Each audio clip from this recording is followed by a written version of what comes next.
Hi everyone, Aaron here for Zollotech, and the iPhone 8 Plus and the iPhone XR are both great devices, and if you're trying to decide which one you should choose, hopefully this video will make it a little bit easier. Now, this video is going to be kind of lengthy, and if there's something specific that you're interested in that I'm covering here, such as price, design, speed, I'll leave links to where I cover those different things in the description so you can jump around if you don't want to watch the whole video in its entirety. So the first thing are the color availability. With the iPhone 8 Plus, we have three different colors that are currently available. We have space gray, silver, and gold. And this is the space gray one. And also there was a product red edition, but if you want that, you'd have to find one of those used. Now with the iPhone XR, we have more color choices, and this one is the product red edition, but we have white, black, blue, yellow, coral, and product red as far as the color options. They may change this in the future, but that's what's currently available. Now, when it comes to price, the iPhone 8 Plus comes in with two different options currently at $699 for 64 gigabytes of storage and $849 for 256 gigabytes of storage. When it comes to the iPhone XR, we have $749 for 64 gigabytes of storage, $799 for 128 gigabytes of storage, and $899 for 256 gigabytes of storage. Now, many times you can get these phones at reduced prices and many deals, especially with a trade-in deal. Apple is being quite aggressive with the iPhone XR as far as trying to sell these at this point, so you can get a really good deal on one of these right now. Now, as far as the design is concerned, both are aluminum. You'll see the outside edges are aluminum on both of them, and they're very similar in design. It's your classic iPhone design. You've got your power sleep-wake button on the right. The iPhone XR sleep-wake button is a little bit bigger, and the SIM card tray slots are a little bit different as far as where they're located. On the XR, it's in the bottom right. On the 8 Plus, it's about halfway down on the right. On the bottom, there's a microphone and speaker, and also your lightning port in the middle. They look very similar there. And then on the other side, of course, you have your volume and your vibrate or silent switch on both of them. There's nothing on the top, and neither one of them have a headphone jack. So you won't have that available, but you do have an adapter that goes from lightning to headphone if you need it, or you can use wireless AirPods or other Bluetooth headphones. Both of them have IP67 ratings. That means that they can be submersed in water, but does not mean you can swim with them. That will damage them, and Apple will not cover water damage. So make sure you're not swimming with them without a waterproof case, as it's meant to keep the phone working through maybe mishaps and things like that. Now, the 8 Plus is the classic design. The front is what we're used to from years of using iPhones. We've got Touch ID on the bottom. It works nice and fast. You'll see it unlocks quickly. We have bezels on the top and bottom, and it's just the classic design at this point. And Touch ID is nice and fast, but Face ID is what's newer on the newer devices. And on the XR, it's nice and fast. If I lock it and unlock it here, you'll see it's unlocked already. We can do that again. Look at it, it unlocks, and you're good to go. So when it comes to filling in passwords, Face ID is a little bit better. It just kind of seems to work by you staring at the screen. But when it comes to waking up in the morning, you have to stare at the screen as long as you have the high security on. You have to open both eyes, and if the screen's bright, it's a little hard to see. So at times like that, it can be a pain, but most of the time, Face ID is going to be better for most, although Touch ID is more convenient for some people. It just depends on your preference. Both are good though. Now, when it comes to the displays, this is where they get a little bit interesting. On the iPhone 8 Plus, we have a 5.5-inch Retina HD display. It's 1920 by 1080 with 401 pixels per inch. It has a 1300:1 contrast ratio. On the iPhone XR, it's a little bit different. They call it 6.1 inches because it's kind of bezel-less or thinner bezels, and corner to corner is where they're measuring from the bottom left to the top right. It's a 6.1-inch liquid Retina display, 1792 by 828 with 326 pixels per inch. However, the iPhone XR has a better contrast ratio at 1400:1. Both have great viewing angles. You won't have any issues there. And both of them look pretty good overall. The only time I've ever heard anyone say anything about the XR is around the corners. So even though the resolution is a little bit lower, the pixel density is high enough where you can't see the pixels. And side by side with an iPhone 8 Plus, it looks pretty much the same. Although when you're playing a YouTube video, you're going to see it scaled on the iPhone XR. Now, both of these displays have True Tone. So if we go to the display settings, they both have True Tone. If I turn that on, you'll see that it tries to make the whites sort of like paper white.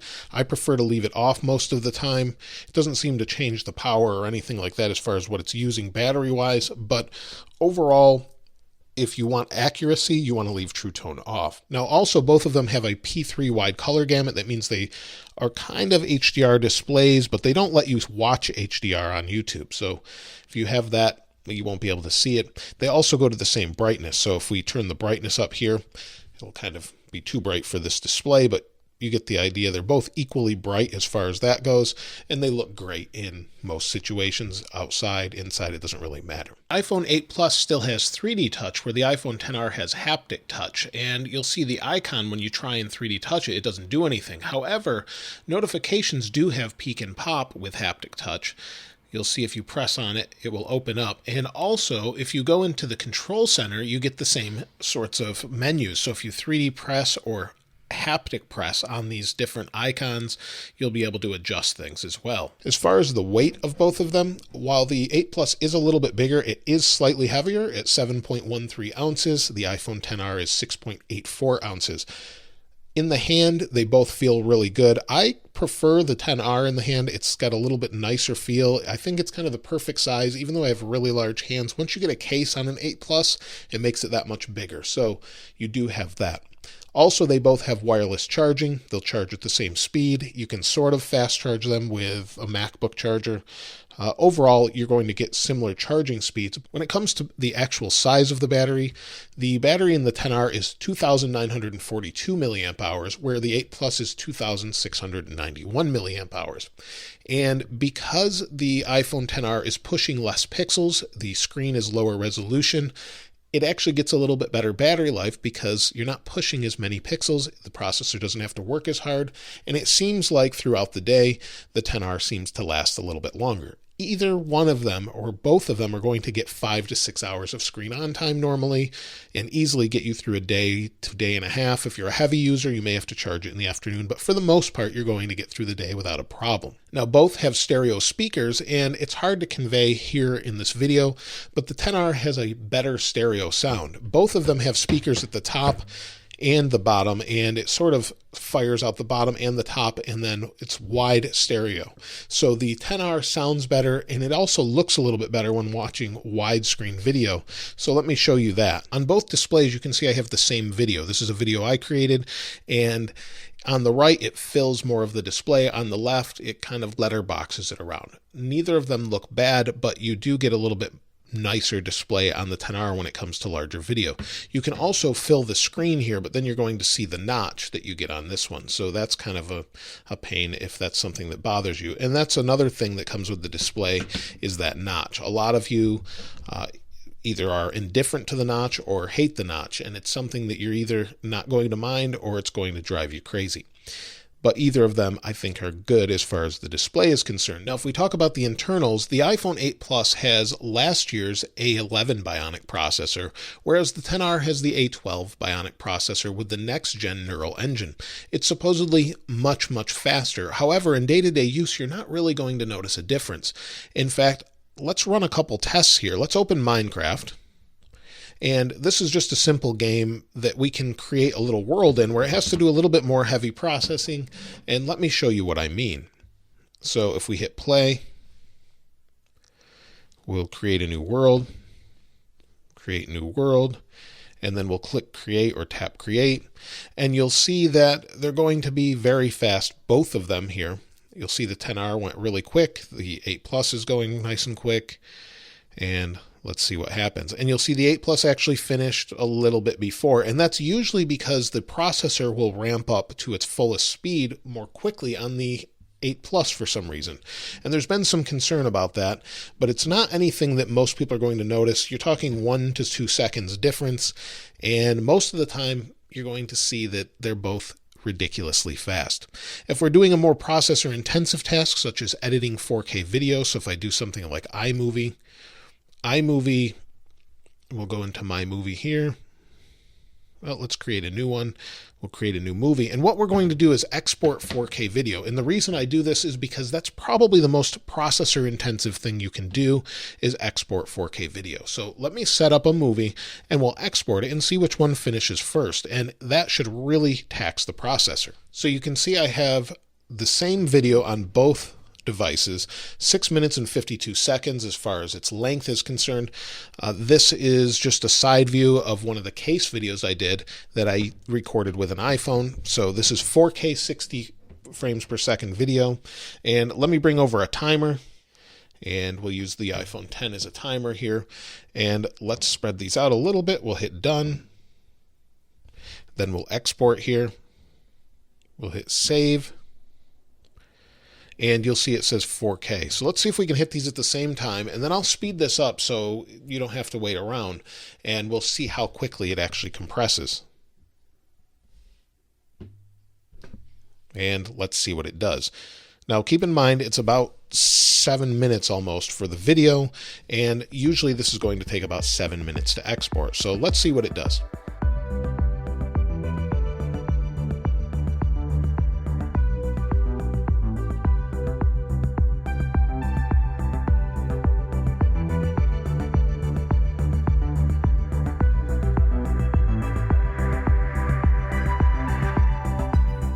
You'll see it took over 3 minutes longer for the iPhone XR to complete the same exact task. Now, I've found this to be true in multiple tests I've run.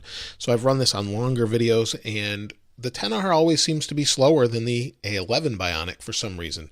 So that's also true of the XS and XS Max. So there's something there when it comes to video encoding.